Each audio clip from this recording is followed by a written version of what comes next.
KYC window open करण्याची सरकारची तयारी असल्याचंही फडणवीस म्हणतात। बातमी लाडक्या बहिणींसंदर्भातली आहे। केवायसी न झालेल्या लाडक्या बहिणींसाठी अत्यंत महत्त्वाची बातमी आहे।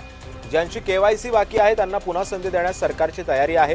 ज्यांना केवायसी करायची असल्यास विंडो ओपन करण्यासाठी सुद्धा तयार असल्याचं मुख्यमंत्र्यांनी सांगितलं। काही अर्ज जे आहेत ते बाद झालेले पाहायला मिळतात। अर्ज बाद झालेले नाहीयेत। खरं तर महायुतीची एक सर्वात महत्त्वाकांक्षी योजना म्हणजे मुख्यमंत्री माझी लाडकी बहीण योजना आहे। याची ई-केवायसी ची प्रक्रिया ही साधारणपणे गेल्या वर्षी ऑगस्ट महिन्यामध्ये सुरू झाली होती आणि त्याला पहिल्या सुरुवातीच्या ह्याच्यामध्ये जवळपास 3 महिन्याचा कालावधी देण्यात आला होता।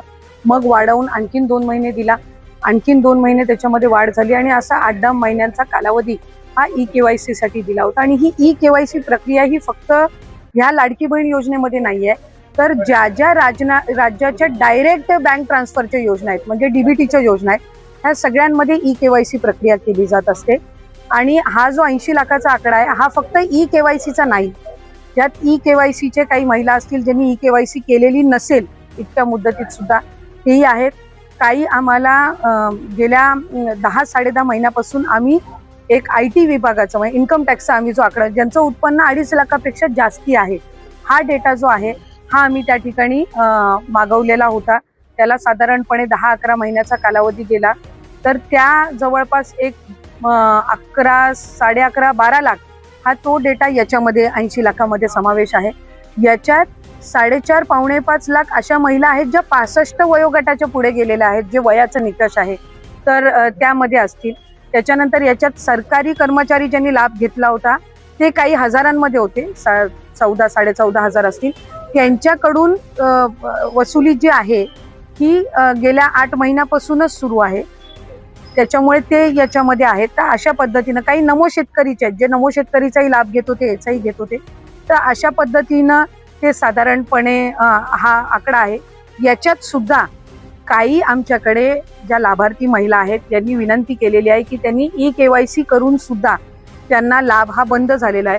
आम्ही त्याची फेर तपासणी करत आहोत जेणेकरून कुठलीही महिला जिने ई-केवायसी केलेली असेल ती लाभापासून वंचित राहता कामा नये। त्याच्यामुळे राज्याचे मुख्यमंत्री देवेंद्र फडणवीस साहेब, एकनाथजी शिंदे साहेब, आदरणीय सुनेत्रा काकी असतील, मंत्रिमंडळ असेल, याच्यानी आपण ती ज्यांनी ई-केवायसी केलेली आहे पण त्यांचा कदाचित काही कारणास्तव टेक्निकल अडचणीमुळे लाभ बंद झाला असेल ती आम्ही करतोय। काही अशा आहेत ज्यांनी संजय गांधी निराधार योजना आणि लाडकी बहीण योजना ह्या दोन्ही मधून जे लाभ घेत होते ते छाननीमध्ये कट झालेले आहेत, पण त्यांना दोन्हीपैकी एका योजनेचा कंपल्सरी लाभ हा आपण देणारच आहोत।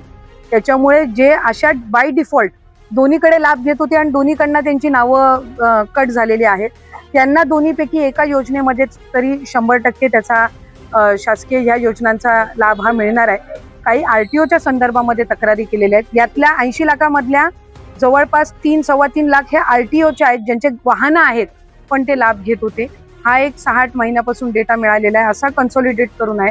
पण त्यातल्याही काही लाभार्थ्यांनी म्हटले की आमच्या नावानी म्हणजे निवेदन आलेली आहे की आमच्या नावानी कुठलंही वाहन नाहीये, तर त्याची फेर तपासणी होईल, तर त्या पद्धतीनं आहे।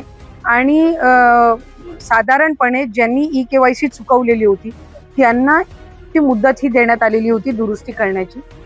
एकूण खर्च आतापर्यंत किती झालेला आहे? साधारणपणे 2025च्या ऑगस्टमध्ये आपण ई-केवायसी ची प्रक्रिया सुरू केली आणि ती ई-केवायसी च्या प्रक्रियेमध्ये आपण 6 महिन्याची मुदत, पहिल्या कालावधीमध्ये 1 महिना, नंतर आणखी विनंती आली आणखीन 2 महिने, त्याच्यानंतर आणखीन 2 महिने, मग शेवटचा डिसेंबर 31 पर्यंत आपण ई-केवायसी ची मुदत दिली होती।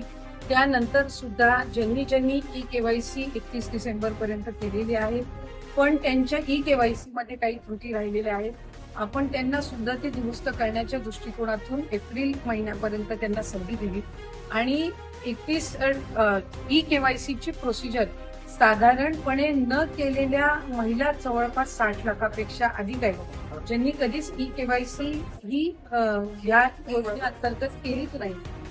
त्यानंतर इन्कम टॅक्सचा जो डेटा आहे तो साधारणपणे 5 लाख आणि त्याच्यानंतर ई-केवायसी करत आणतात असताना आणखीन 9.5-10 लाखाचा जो डेटा आहे तो त्याच्यामध्ये त्यांचं जे आर्थिक उत्पन्न आहे त्यांच्या घरातल्या म्हणजे पतीचं असेल किंवा वडिलांचं असेल हे त्या ठिकाणी ई-केवायसी मध्ये आढळून आलं।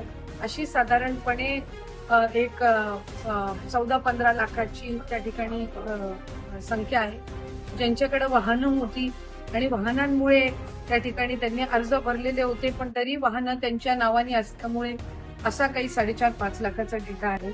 आणि त्यामुळे ज्यांना वारंवार संधी देऊन सुद्धा ई-केवायसी ची प्रक्रिया झाली नाही, त्यांना त्या ठिकाणी योजनेचा लाभ आणि जे काही नियम आणि निकष ठेवलेले होते त्यानुसार या योजनेचा लाभाच्या दृष्टिकोनातून सरकारने त्या ठिकाणी निर्णय घेतला. आणि कुठलीही पात्र महिला ज्यांनी ई-केवायसी ची प्रोसिजर केलेली आहे आणि तरी सुद्धा तिला त्या ठिकाणी लाभ मिळत नाहीये, अशा पद्धतीचा कुठल्याही पात्र महिलेवर अन्याय किंवा त्या लाभार्थीवर अन्याय हा विभाग म्हणून किंवा शासन म्हणून केला जाणार नाही. आमच्याकडे काही तक्रारी किंवा काही त्या ठिकाणी निवेदनं प्राप्त झालेली आहेत की त्यांनी ई-केवायसी ची प्रोसिजर केली होती पण तरी सुद्धा त्यांना लाभ मिळत नाहीये. अशा प्रोसिजर ह्या ज्या आहेत त्या आम्ही क्रॉस व्हेरीफाय करतोय. ज्यांनी संजय गांधी निराधार योजना आणि लाडकी बहीण योजना दोन्हीचे अर्ज भरलेले होते आणि दोन्हीकडूनही त्यांना जर लाभ मिळत नसेल तर त्यांना दोन्हीपैकी एका तरी योजनेचा लाभ हा देण्याच्या दृष्टिकोनातून सुद्धा जे काही क्रॉस व्हेरिफिकेशन आहे ते सुरू आहे. आणि एक कुठलं तरी चॅनल माध्यमांच्याकडे आणि काही आर्टिकल्स मध्ये सुद्धा आलेलं आहे की एकट्या बीड जिल्ह्यामधून 28 लाख महिला अपात्र झालेल्या आहेत. खरं तर बीड जिल्ह्याची लोकसंख्या जवळपास 30-32 लाख आहे.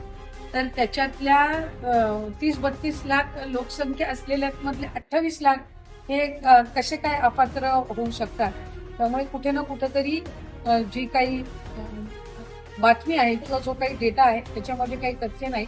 बीड जिल्ह्यामध्ये साधारणपणे रजिस्ट्रेशन मध्येच जवळपास रजिस्ट्रेशन करतानाच 6-6.5 लाख काहीतरी रजिस्ट्रेशन होतं आणि त्याच्यातल्या पात्र ठरलेल्या या सुमारे 4 का 4.5 लाख महिला आहेत आणि त्यांना लाभ सुरू आहे. 2 लाख आकडा तो सांगितला जातो, याच्यामध्ये काय तथ्य? मुख्यमंत्री म्हणाले होते जवळपास 81 लाख आहे, ते 12 लाखाची वाढ झाली आहे का सांगितलं जातं? त्याच्यामध्ये वाढ झालेली नाही. टोटल जे रजिस्ट्रेशन झालेलं होतं ते 2,63,00,000 होतं, जे सुरुवातीला झालेलं रजिस्ट्रेशन होतं. आणि त्याच्यातूनच ज्या पात्र आहेत त्या साधारणपणे जो आकडा होता तो 2,43,00,000 आणि 2,47,00,000 होता.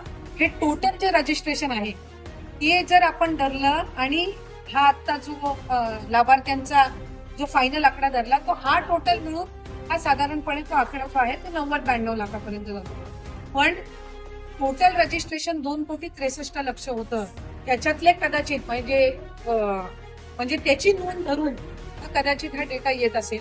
पण साधारणपणे आत्ताच्या घडीला आपण 1,67,00,000 ते 1,70,00,000 सुमारामध्ये हा जो आहे तो डेटा पूर्ण ई-केवायसी ची प्रक्रिया केल्याच्या नंतर हा त्या ठिकाणी आपल्याकडे आहे. आणि मूळ जे रजिस्ट्रेशन झालेलं त्या सहित जर ऍड केलं तर त्यानुसार तो येतोय. आणि म्हणून प्रत्येक 2-3 महिन्यांनी अशा पद्धतीचे जे काही वेगवेगळे लॉजिक्स किंवा लॉजिस्टिक्स धरून जे आकडे येतात त्याच्यामुळे हे कन्फ्युजन आहे. पण साधारणपणे स्ट्रीमलाईन होण्याच्या दृष्टिकोनातून ही योजना ई-केवायसी ही बंधनकारक आहे. आणि ही फक्त लाडकी बहीण योजनेसाठी नाही तर आपण जर बघितलं तर नमो शेतकरीसाठी सुद्धा ई-केवायसी आहे. मदत पुनर्वसन मधून आपण जो काही नुकसान भरपाई देतो त्याला सुद्धा ई-केवायसी कंपल्सरी आहे. ज्या डायरेक्ट डीबीटी स्कीम्स आहेत, डायरेक्ट बेनिफिशरी ट्रान्सफरच्या स्कीम्स आहेत, त्या सगळ्यांमध्ये ई-केवायसी कंपल्सरी आहे. पहिल्यांदाच ही प्रक्रिया होत असल्यामुळे त्या संदर्भामध्ये काही शंका कुशंका होत्या. पण आता पूर्ण त्या स्ट्रीमलाईन झालेल्या असून ज्या पात्र लाभार्थी आहेत त्यांना आम्ही त्या पद्धतीने तो लाभ देत आहोत. आणि ज्यांच्या तक्रारी आलेल्या आहेत आमच्याकडे की ई-केवायसी करून सुद्धा त्यांना लाभ मिळत नाहीये किंवा त्यांना त्या संदर्भातली शहानिशा करून जर ई-केवायसी करून त्यांना खरंच मिळत नसेल आणि त्या पात्र असतील तर त्या पद्धतीने कारवाई केली जाईल.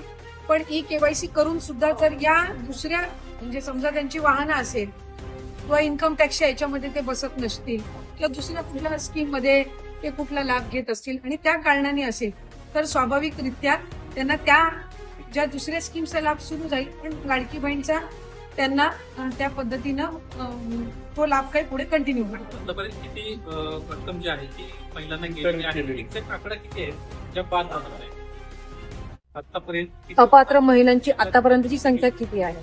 लाखापर्यंत. म्हणजे पात्र महिलांची साधारणपणे मी पात्र महिलांची तुम्हाला सांगते की 1,67,00,000 इतकं आपण जे लास्ट डीबीटी केलेलं आहे ते सुमारे त्या याचं गेलेलं आहे. म्हणजे ई केवायसी ची प्रक्रिया पूर्ण झाल्याच्या नंतर ज्यांनी ई केवायसी केलेली नाही किंवा जे इन्कम टॅक्सच्या याच्यामध्ये जो काही डेटा आम्हाला तिथून मिळाला त्यानुसार जो इंटिग्रेट केलेला डेटा असेल, आरटीओ कडून जो मिळाला त्यानुसार जो इंटिग्रेट केलेला डेटा असेल, किंवा ज्यांनी ई केवायसी ची प्रोसिजरच त्या ठिकाणी फॉलो केलेली नाही, या सगळ्याच्या अंतिम आलेले जे पात्र लाभार्थींची आहे ती साधारणपणे 1,67,00,000 अशा सुमारास ती जे पुरुष होते जे लाभ घेत होते त्यांच्याकडनं पैसे रिटर्न द्यायला सुरुवात केली आहे का? सुरुवात करण्याच्या दृष्टिकोनातून विभागाच्या वतीने जो प्रस्ताव आहे तो आम्ही त्या ठिकाणी केलेला आहे. जे शासकीय कर्मचारी होते त्यांच्या संदर्भातली जी प्रक्रिया आहे ती साधारणपणे 8-10 महिन्यापूर्वीपासूनच सुरू झालेली आहे आणि ती मूळ फायनान्सच्या ट्रेजरीमध्ये जी त्यांनी एक सेपरेट त्याच्यामध्ये अकाउंट करून दिलेली आहे ती त्याच्यामध्ये जमा होत असते, ती विभागाकडे परत जमा होत नसते. आणि जसं राज्याचे मुख्यमंत्री देवेंद्र फडणवीस साहेबांनी सुद्धा काही दिवसांपूर्वी सांगितलं की जे पुरुष आहेत आणि ज्यांनी महिलांच्या नावाने लाभ घेतलेला असेल त्यांच्याकडून जी काही रकमेची वसूल केली जाणार आहे त्याची प्रक्रियेची जी काही आहे ती आपण सुरुवात करतो.